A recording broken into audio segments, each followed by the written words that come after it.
Caros espectadores, sejam bem-vindos ao dia de 5 de dezembro de 2022, o quinto vídeo sobre o dia do RPG brasileiro, o mês em que a comunidade comemora o lançamento do primeiro RPG escrito por um brasileiro,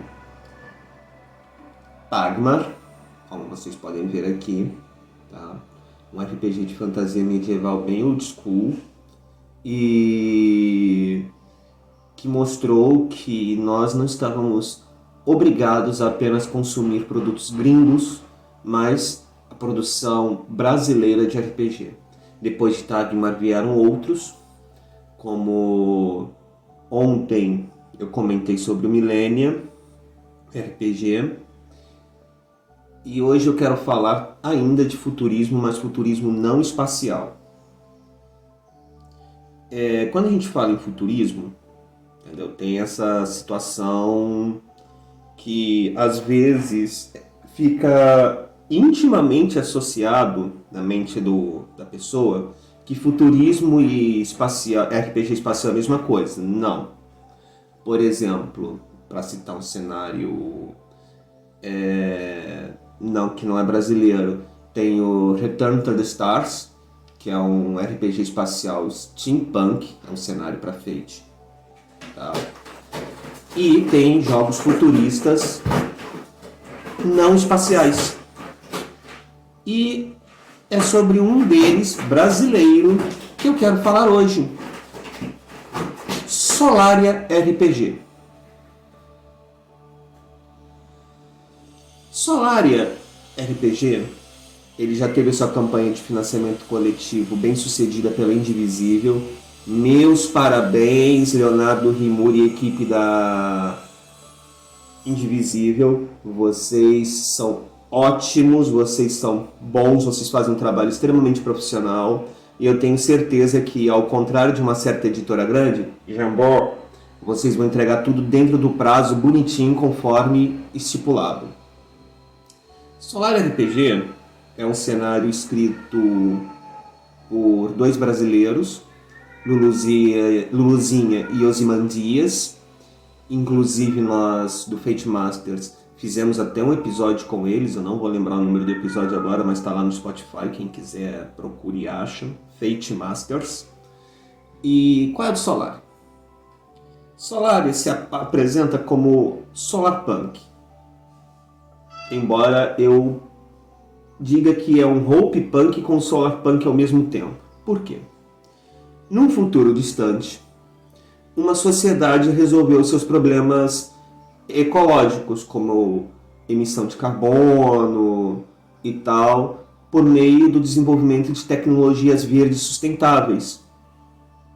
Essa sociedade Solaria, ela se reorganizou ao redor dessa visão ecossustentável de sociedade, só que ela é rodeada por outras cidades, outros países, outros reinos que não são tão ecossustentáveis assim. Então, qual é a proposta do Solaria? Primeiro, ele é um jogo baseado em Fate condensado, tá? O famoso Fate Moça, bateu, levou com Fate Moça. E ele apresenta dois modos de jogo. O primeiro vai lembrar muito vai ser muito interessante para jogadores de The Sims, Stardew Valley, Harvest Moon, tá? Que o grupo de personagens faz parte de um coletivo que administra uma fazenda, uma indústria ecossustentável, enfim, um meio de produção, e eles precisam gerenciar e desenvolver esse meio de produção para que ele se torne cada vez mais ecossustentável, entendeu? De acordo com a entrevista da Luluzinha e do Ozymandias, o propósito desse modo é você ir realmente desenvolvendo e tornar o seu meio de produção não apenas ecossustentável, como para que ele contribua ativamente com a economia de Solaria, tá? é algo, um preceito bem curioso. A gente não vê esse tipo de ecoanarquismo acontecendo em jogos. Eu não vou chamar de anarcoprimitivismo, porque anarcoprimitivismo carrega o peso do termo ludista, ludita, aliás, perdão. Então é um ecoanarquismo em que cada grupo que detém um meio de produção não só aprimora o seu meio de produção, como contribui para a sociedade como um todo, que nem o conceito original dos kibbutzim israelenses. Conceito original, tá, gente? O segundo modo de jogo já é mais um apelo ao RPG tradicional. Solaria tem os seus embaixadores. Acho que o termo é esse, deu branco. Se não for, me corrijam nos comentários. Tem seus embaixadores e ele envia e Solaria envia esses embaixadores para ajudar as outras nações, as outras cidades, a realizarem seu desenvolvimento ecossustentável. É claro, nem sempre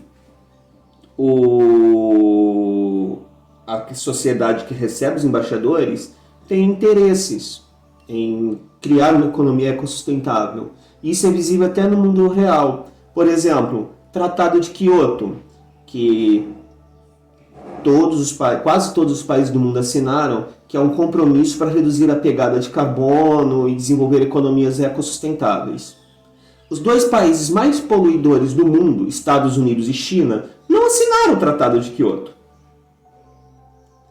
Então, se no mundo real, hoje, já se encontra essa resistência política a um desenvolvimento ecossustentável, o futurismo de Solaria traz essa discussão, e aí o jogo de embaixadores é exatamente isso. São os personagens tentando colaborar para que outras sociedades sigam o exemplo de Solaria, seja pelo amor ou seja pela dor, porque nem toda revolução é indolor. Tá? Eu vou citar um exemplo extremamente questionável, que foi a independência da Índia. Tá? Costuma se colocar que foi uma resistência pacífica, o diabo 4, e as pessoas adoram esquecer que o Paquistão chutou a bunda dos ingleses, enquanto Mahatma Gandhi preferia ficar sentado sem colaborar com os ingleses e bater na própria esposa. Nem toda independência é indolor, como aconteceu com o mito da independência do Brasil, que Dom Pedro, depois de dar uma barrigada às margens do rio Ipiranga, levantou a espada: independência à morte! E... Nego esquece que o couro comeu no Rio de Janeiro e no Nordeste e em outras cidades, porque nem todos os portugueses aqui residentes aceitaram a ideia de se tornarem independentes, né? Faz favor. Então, os embaixadores têm essa missão de levar o desenvolvimento de Solaria para outros lugares e promover, seja pelo amor ou pela dor, a evolução ecossustentável desses lugares. É um jogo que promete muito, tá? Como eu disse, o financiamento coletivo já acabou, a entrega está prevista para o meio do ano que vem, 2023, mas assim que estiver disponível, eu recomendo muito que vocês o peguem, leiam e apreciem, tá? E é isso. Hoje eu termino o tema futurismo, falando de futurismo não espacial, de ecofuturismo, na verdade, e aguardo vocês para o vídeo de amanhã. Axé para todos e tenham um bom dia, boa tarde, boa noite, seja lá a hora que vocês estejam assistindo isso.